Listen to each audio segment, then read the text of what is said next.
Brazil দল এক match জিততে পারলে আরেক ম্যাচ জিততে পারে না, তাহলে কি কোচ দরিবাল জুনিয়রই এর থেকে ভালো ছিলেন? দুর্বল তিউনিসিয়ার বিপক্ষে মাঠে নেমে জিততে পারেনি 5 বারের বিশ্ব চ্যাম্পিয়ন, ড্র নিয়ে মাঠ ছাড়তে হয়েছে সেলেসাওদের। কার্লো আনচেলত্তির অধীনে ব্রাজিল যে কতটা অধারাবাহিক সেটার যথেষ্ট প্রমাণ মিলেছে তিউনিসিয়ার বিপক্ষের ম্যাচে। বেশিরভাগ সময় তিউনিসিয়ার বিপক্ষে ভুগতে হয়েছে সেলেসাওদের। ব্রাজিল একটি গোল হজম করলেও এস্তেবাও উইলিয়ামের পেনাল্টি থেকে একটি গোল করেন। গতরাতে তিউনিসিয়ার বিপক্ষে 1-1 গোলে ড্র করেছে ব্রাজিল। সেনেগালের বিপক্ষে দাপুটে ফুটবল উপহার দিয়েছিল ব্রাজিল ফুটবল, সেই তুলনায় এই ম্যাচের পারফরম্যান্স মোটেও ভালো ছিল না। ম্যাচে দেখা গিয়েছিল খেলোয়াড়দের ক্লান্তি, অগোছানো ফুটবলের পর লক্ষ্যহীন শটে বারবার হতাশ করেছে সেলেসাওরা। তারপরেও আরও একটি গোল পাওয়ার কথা ছিল ব্রাজিলের, কিন্তু লুকাস প্যাকুয়েতের পেনাল্টি মিস হয়ে যায়।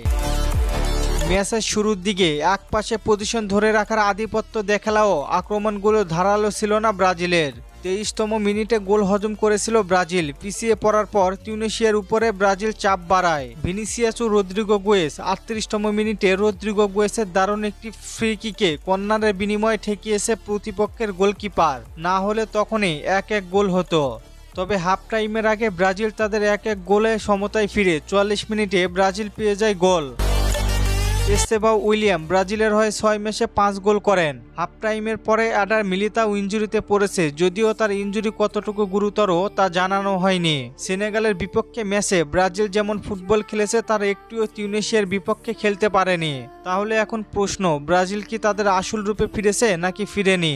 এক ম্যাচ জয় পায় আবার অপর ম্যাচটি জয়হীন থাকে, তাহলে এখানে সমস্যা কোথায়? সমস্যা কখনোই ব্রাজিল কোচের নয়, সমস্যা হচ্ছে ফুটবলারদের। কেউ কাউকে পাস দিচ্ছে না, সবাই নিজেদের মতো খেলতেছে।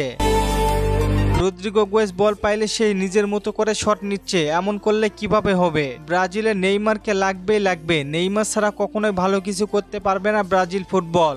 আপনার কি মনে হয়, নেইমার ছাড়া ব্রাজিল কি আগাতে পারবে? জানিয়ে দিন কমেন্ট করে। আর ফুটবলকে নিয়ে নতুন কোনো প্রশ্ন থাকলে করতে পারেন, পরবর্তী ভিডিওতে রিপ্লাই করব।